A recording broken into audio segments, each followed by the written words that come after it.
In the next 15 years, digital banking will bring basic financial services and security to millions. It will give the poor more control over their assets and help transform their lives.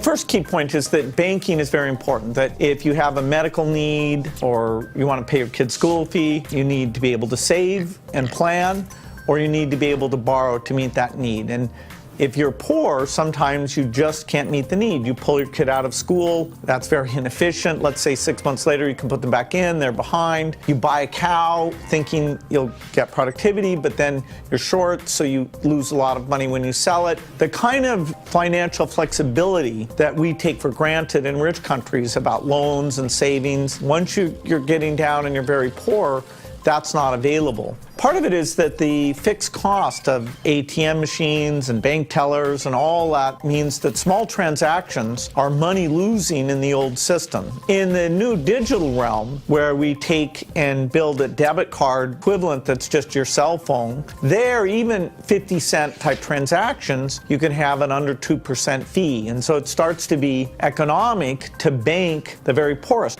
There's a need for a utility type service that lets you move money when you want to pay someone else, pay a store, or if you want to switch your account from bank 1 to bank 2. And so a lot of our work to get this low-cost digital debit card using the cell phone going is making sure the regulator has set up the right safeguards, and that includes a money transfer system that has very low fees and insisting that every bank that's licensed connect up and have these reasonable fees. It's kind of like phone number portability is in the mobile space, that you can switch a carrier and not have to change that phone number. Otherwise, you get a lock-in where the poorest who have less time to pay attention may not be paying a fair price. So some of these systems that got going early on actually don't have this capability, nor is it open as a platform so that innovators can come in and get this into the most pro-poor form we can. By 2030, mobile banking will be so freely available